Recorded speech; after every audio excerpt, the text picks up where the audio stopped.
People think manipulation is obvious, that it's loud, aggressive, and easy to spot. But psychology tells us something much, much darker. The most dangerous control is silent. It's a whisper in your ear, a seed of doubt planted in your mind when you're not even looking. It's a game being played where you don't even know you're a piece on the board. But what if the person moving the pieces isn't some distant enemy, but someone who claims to love you? Think about that for a second. Your words, your actions, your very presence weaponized. You're not just caught in the crossfire, you are the crossfire. Someone is pulling your strings to make a puppet dance, and that puppet might be your friend, your partner, or it might even be you. You're being used to inflict jealousy, to create insecurity, all while you believe you're just living your life. And this is exactly what it feels like. You're a marionette on a darkened stage, and you can feel the tug of the strings, but the puppeteer stays hidden in the shadows. This feeling of being used, of your own agency being hijacked for someone else's secret war, that is the core of a tactic so subtle, so powerful, that it ruins relationships from the inside out. So what did we call this ghost in the machine? This invisible architecture of control? Well, it has a name, and today we're going to drag it out into the light. Because the moment you can name it, you begin to take back the power. The term is triangulation. It's the art of turning a two-person relationship into a three-player game. The manipulator brings in a third element, another person, a demanding job, even a memory of an ex, to deliberately destabilize everything. Their goal? To create a constant state of competition and uncertainty, because in that chaos, they have all the control. Later on, I'm going to show you why even the smartest, most self-aware people fall for this trap. And make no mistake, the manipulator is the master of this game. They are the lone queen on the chessboard, and everyone else is just a pawn to be moved or sacrificed. They position themselves at the center of everything, the grand puppet master enjoying the drama they've single-handedly created. There's also one specific sign of triangulation that almost everyone misses, and we will get to that. Okay, so how does this actually work in the real world? Let's break down the mechanics. It's a very specific structure, a carefully built psychological prison with three distinct roles. The architecture of deception. Imagine a triangle. At the top point, you have the manipulator. At the other 2 points, you have the target and the third party. The manipulator never allows the other 2 points to connect directly. All communication, all information is routed through them. Think about it. A coworker who says, "You know, Jennifer was saying she's not sure about your work on the project." They never let you and Jennifer talk directly. Why? Because then you might discover that Jennifer never said that at all. The manipulator becomes the sole narrator of your reality, and it gets even darker from here. So you have these three roles locked in place. The manipulator, who is the gatekeeper of all information. The target, the person they want to control and keep off balance. And then there's the third party, who is often a completely innocent person, totally unaware that they're being used as a psychological weapon to provoke the target. They are the ghost, the rival, the standard you can never live up to. The veil of perception. This is the result. For you, the target, reality becomes a funhouse mirror. It's confusing, fragmented, shattered into a million pieces. You only get the information the manipulator wants you to have, so you're constantly second-guessing yourself. Meanwhile, they see the whole board with perfect clarity. They see the trap they've built for you.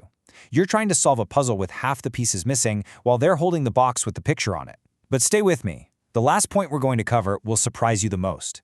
But this is only half the story. So why does this work so damn well? Why is it so effective? Because it hijacks fundamental parts of our human psychology. It preys on our deepest fears and insecurities.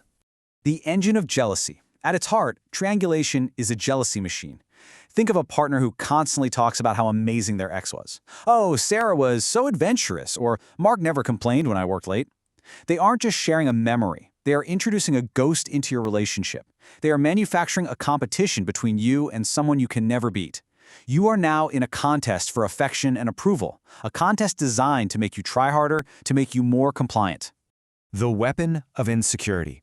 And what does constant competition breed? Deep, gnawing insecurity.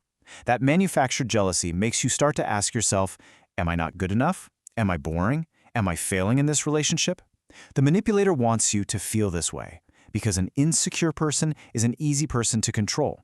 When you doubt your own worth, you start looking to them for validation. You crave their approval because you've lost the ability to approve of yourself. You are now dependent on them, and it gets even darker from here. The urgency trap. And here's the most tragic part. Instead of seeing the game and walking away, your insecurity pulls you in deeper. You become obsessed with winning this twisted competition. You need to prove you're better than the ghosted ex, more dedicated than the star coworker. You're like a moth drawn to a flame, desperately flying towards the very thing that will destroy you, because the manipulator has made you believe their approval is the only light in the room. This creates a manufactured sense of urgency. It makes you feel like you're about to be replaced, that you're on thin ice, and if you don't act right now, you'll lose them forever. This pressure cooker environment forces you to make emotional, impulsive decisions. You stop thinking rationally and start reacting purely out of fear. And a person who is afraid is a person who can be led anywhere. Now here's what nobody tells you about triangulation. We've been talking about the third person in the triangle, but the most insidious form of this manipulation is when the third point of the triangle isn't another person at all. The real twist is that the manipulator can triangulate you with an idea, with your career, with their illness, or even with a past version of yourself. You used to be so much more fun. You used to be thinner. You used to not question me. See? They create a rival that is impossible to compete with, a fantasy. And remember that open loop from the beginning? That the most dangerous manipulator might be someone you trust? It's because they know you so well, they know exactly which ghost to summon to haunt you.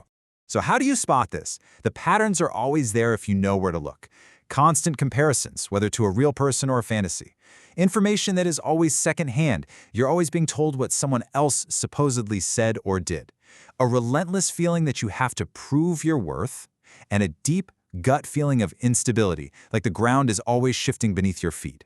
And here's the one sign most people miss. The manipulator will often play the innocent victim or the wise mediator, pretending they're just trying to help, when in fact they're the sole architect of the entire conflict.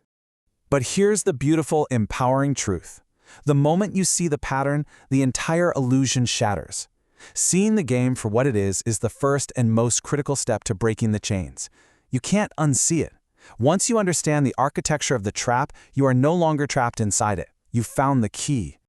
Remember how their power came from seeing the whole chessboard while you were stuck on one square? Well, not anymore. This knowledge elevates your perspective. Suddenly, you can see the whole board. You see their strategy. You can predict their next move. The information imbalance is gone. You are no longer a pawn. You are a player. So I want you to think about the dynamics in your life, your work, your friendships, your relationships. Have you ever felt like a pawn in someone else's game? Have you ever experienced this? Tell me your story in the comments below. Because now that you can see the strings, you have to ask yourself the most important question. Who is holding them? If this made you think differently, there's a lot more coming. Subscribe, because the next video will change how you see people forever.